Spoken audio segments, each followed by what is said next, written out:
In brightest day, in blackest night, no evil shall escape my sight. Let those who worship evil's might beware my power, Green Lantern's light. We're finally going to talk about Green Lantern here on the Albie Buds Cafe, and this is the first part of a series that I'm doing that's going to be covering the entire Geoff Johns run. We're not gonna cover the whole thing, but we're gonna go through the main plots, the main stories, and talk about some of the stuff in between. This first episode is gonna cover Green Lantern Rebirth. Let's do it right here, right now on the Yummy Buds Cafe.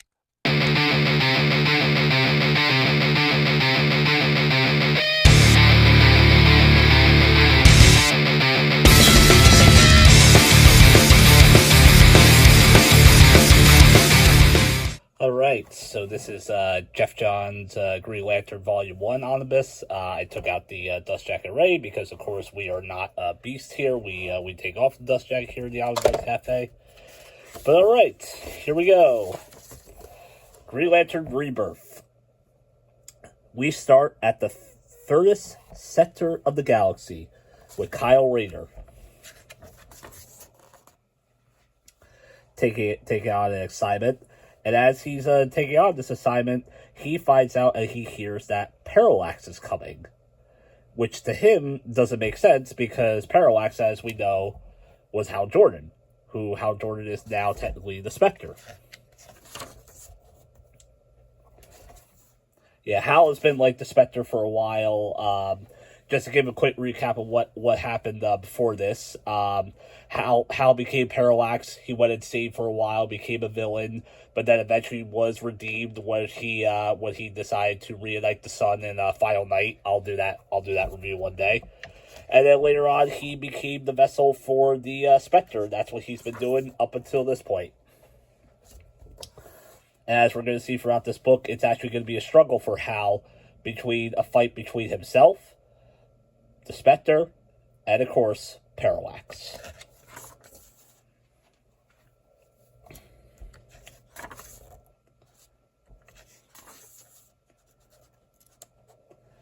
And we find out, we see here, Kyle has landed back on Earth. He had a collision coming back, and what he's also carrying as well is the casket with the body of Hal Jordan.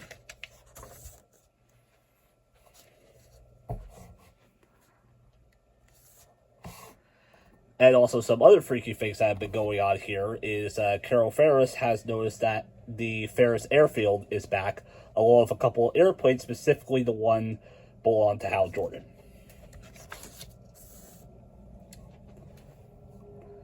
And we get to see this as well. We get to see Kyle, John, and Guy all go to a baseball game together. John, of course, wants Hal to come because he misses Hal and all that, and Guy's kind of just like, all right, whatever. Unfortunately, though, it doesn't last long because as part of being the vessel of the Spectre, he gets a lot of people coming to him to confess his sins. And unfortunately has to leave when the Spectre says it's time to avenge vengeance and all that. And meanwhile, here we see Green Arrow. Green Arrow's base is attacked by the Green Lantern villain known as Black Hand. And specifically what he's actually after a Green Lantern ring, a ring that Hal gave to Oliver to have just in case. Hal, of course, shows up as a Spectre, and he's actually able to take down Black Hand, and also specifically disintegrate his hand. This is going to be something that's going to play later on in this series, so get ready for that. Like, that's something that's going to come back later with Black Hand.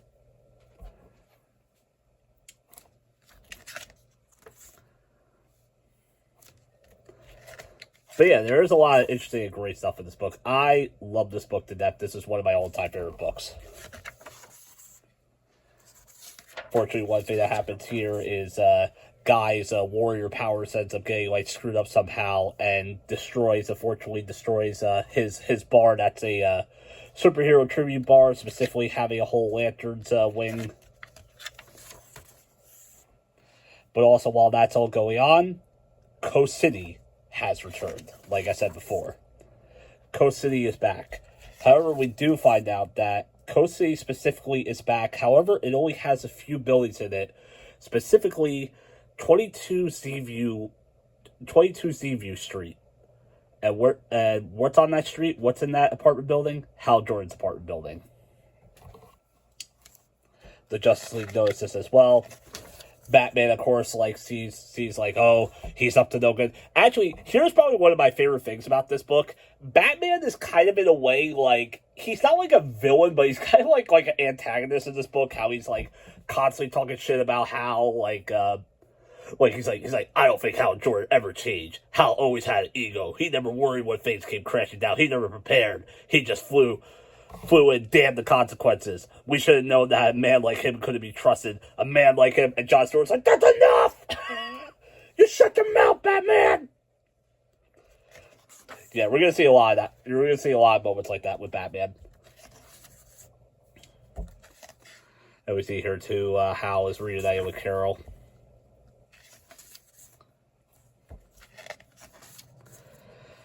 They get to talking to a bit. We get this flashback where we get to see Hal's father pass away. I'll tell you this right now, for this run, as phenomenal as this run is, you are going to see this scene a lot. Just letting you know now.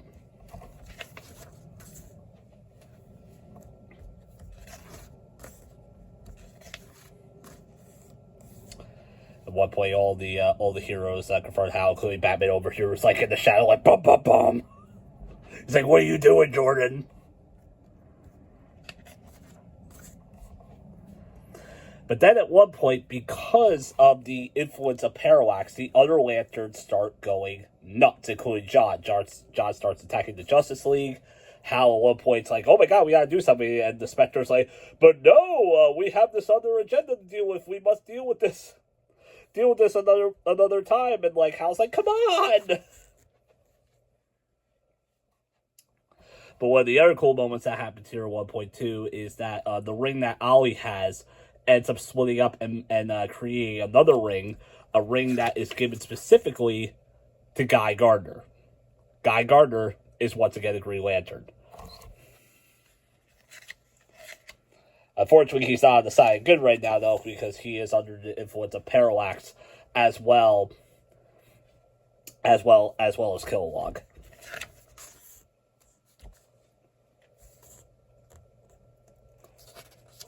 But yeah, we do get this moment where it does get revealed here that Gambit shows up here as well. And he says, the body of Hal Jordan is under the Guardian's protection.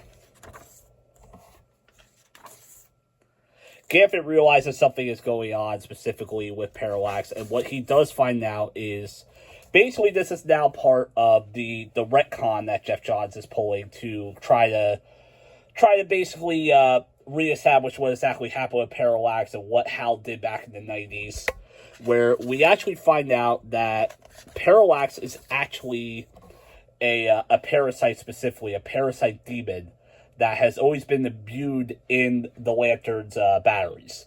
Like, he's always been trapped within the central battery, and because of that, certain Lanterns have gone to attach some of his power through him, and because of that, that's actually the reason why the Lanterns their rings were never able to work with the color yellow. And we're going to see here, once they figure that out, that's going to be retconned.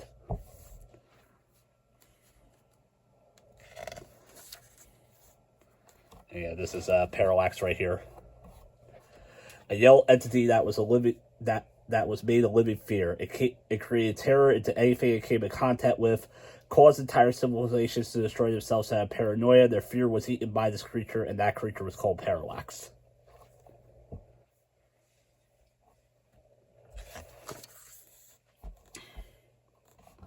What we find out later on is we actually find out that Parallax has been looking for a host specifically for a while back when he was in the Central Battery, and eventually, because of what happens back in the day, back in the 90s with the Death of Superman and Coast City's destruction, Hal Jordan for the first time was afraid, and that was Parallax's time to strike. And from then, Parallax went into him, and also explains how, because of his fear, why he had those like white hairs for a while. So yeah, basically now, as opposed to Hal doing all that stuff with killing all the Lanterns back in the day, all that stuff himself, he was under the influence of Parallax. Which some people may find that trite.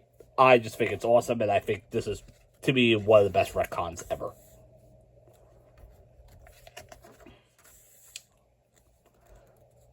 And specifically, we also find out, too, that the person who actually unleashed Parallax in the first place from his prison is, of course, Sinestro, who, in my opinion, is one of the greatest supervillains of all time. And honestly, with how complex and deep he is, I would almost say he is to DC what Magneto is to Marvel. I think he's that deep of a villain. He's that deep and complex of a villain. Where he can be evil at times, but he also does have, like, a soul to him, and he's not completely like, I want to take over the world, ha ha ha ha ha, you know, like, he's got his own goals. And he always does think he is in the right. And we're definitely going to see more of his character explored as we go through this run.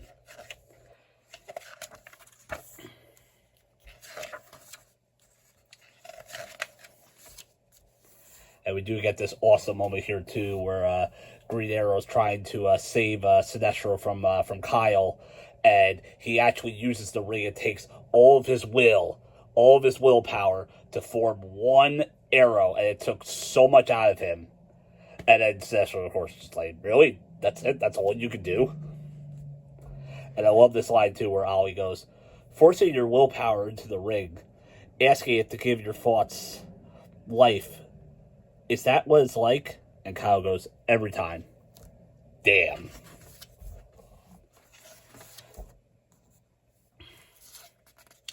And then meanwhile, as we get to see more, it is a fight now between the Spectre and Parallax, basically the two of them having a tug of war for Hal Jordan.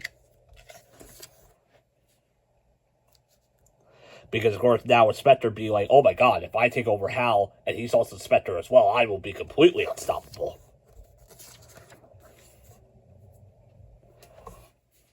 But eventually, the Spectre is able to fight him off, as well as also finally release the soul of Hal Jordan, and Hal's soul ends up going into the afterlife, which, while that's going on as well, Parallax decides, you know what? I'm gonna take over the next best person here. I'm gonna take over Gambit. Gambit, who, of course, is, like, the leader of... Well, I wouldn't say he's the leader, but he's, like, the main Guardian that you all know. He's the main Blue Guardian you all know. Basically, he's almost like the Yoda of, like, this book. And one thing that's cool here is that as Hal is going off to the afterlife, Gambit knows there is a way to bring him back, and Gambit is basically like, follow my light, Hal Jordan. Follow this green light, aka that's making a left turn away from the afterlife. And we get this moment where he gets to see Abbotsir. He gets to see his dad. Son, Dad, you were right, son. Now fly home. And Hal's just like, damn it, all right. And he goes the other way, ignoring heaven, ignoring the afterlife.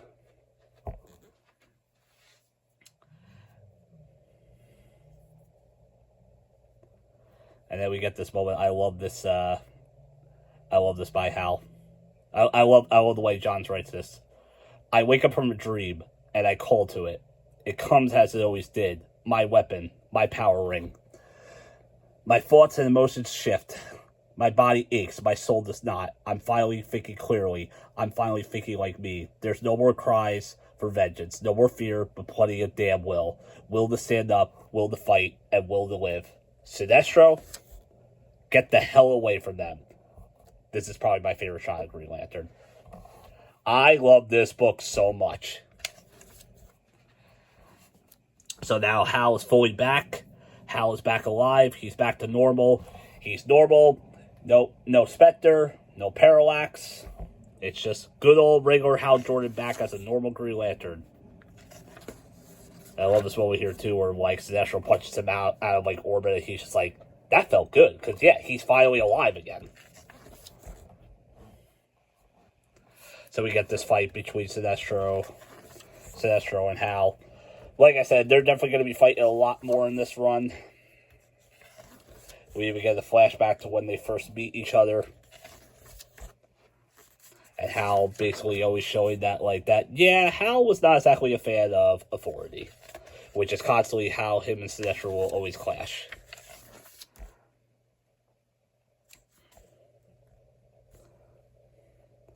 And we do get this moment where eventually Hal is able to take out Sinestro for now. Sinestro goes, of course, Jordan, welcome back. Like, basically, it's basically Sinestro saying, like, I'm not out of this run yet. I'll be back. And then we get this great moment where Hal and Kyle meet for the first time. Kyle, of course, was the Green Lantern from that time where Hal was the villain. So Kyle was basically like the Green Lantern of the 90s and carried the torch all by himself, by the way. No core.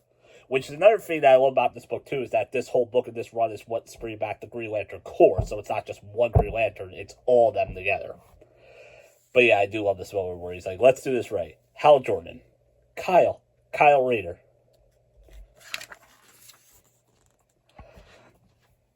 And we get this moment where the two of them go unite. They go to recruit the other lanterns that are around with Guy, John, and of course Kilowog.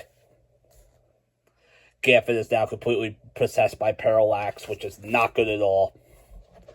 Thankfully, though, because once Parallax did merge with Gambit, that made the other lanterns go back to normal, so they're not evil anymore for now.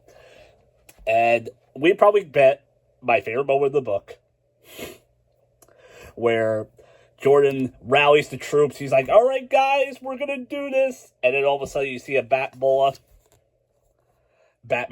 as long as I'm standing, you're not doing anything.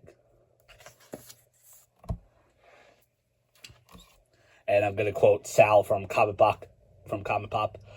No. You're not going to be charging the battle.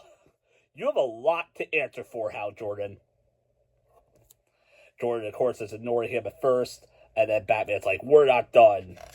And Hal punches Batman in the face. And Guy gets a nice redemption moment where Guy goes, oh my god, one punch! As a reference to when Batman punched out Guy Gardner back in the day.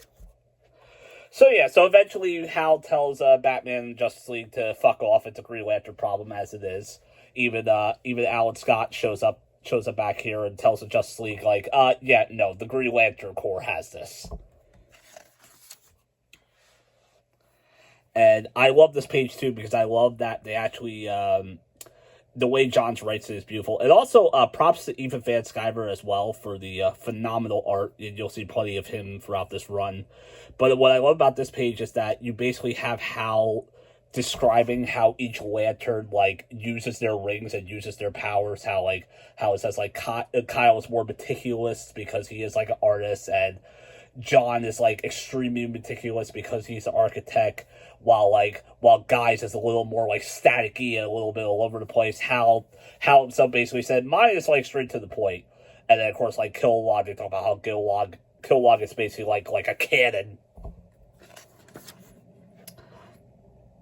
And you get to see them, like, using their rings all together to pull Parallax out of Gambit. And then, of course, we get the phrase, in brightest day, in blackest night, no evil shall escape our sight. Let those who worship evil's might beware our power. Green Lantern's light.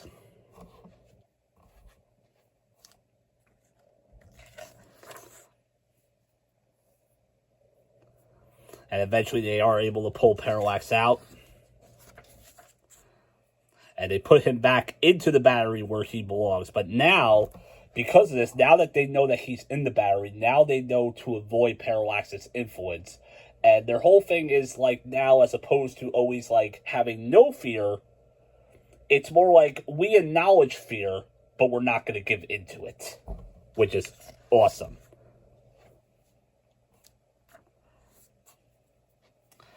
And then we get this one last confrontation with Batman, where Batman is probably the people who don't like this retcon that's like, do you expect me to believe this? That you were influenced, possessed? Is that what Parallax was? An outside force that... I don't expect you to believe anything. And quite honestly, I don't care. But eventually Batman does, like, give Hal the day, and he says, I suppose this universe needs a little more light anyway. And then at the end of the day, we see Hal back with Carol. They're reunited. Their relationship will restart eventually. Not right away, but you'll see it as we go through this run. And also, the book does end where it's Hal be reunited with his best friend Oliver. Oliver, of course, having the old power battery that Hal gave him. And he goes, I still can't remember that damn oath. Yeah, there is actually a moment in the book where you see where you see Oliver trying to do it. And he's like, brightest day in wait, what? Yeah. And the book ends with Hal going, I'll never forget the oath. I'll never forget it. And that is Green Lantern Rebirth. Part 1 of our Green Lantern Geoff Johns series. So yeah, Green Lantern Rebirth is a story that does mean a lot to me. It's what got me into Green Lantern. It's what made me into a huge Green Lantern fan.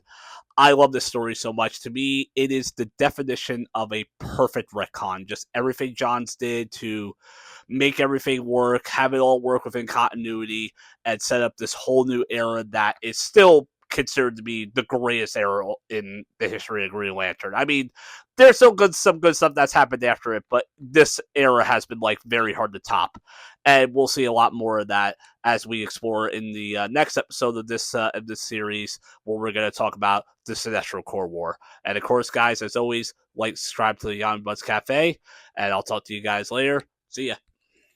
If you're looking for great deals on collected edition comics or manga, we recommend shopping at panelboundcomics.com. They offer free shipping on orders over $30, plus bundled discounts to help you save even more. And if you're shopping from Europe or the UK, comicsbugle.com offers free EU shipping and a rewards program for regular buyers. Don't forget to use our discount codes at checkout.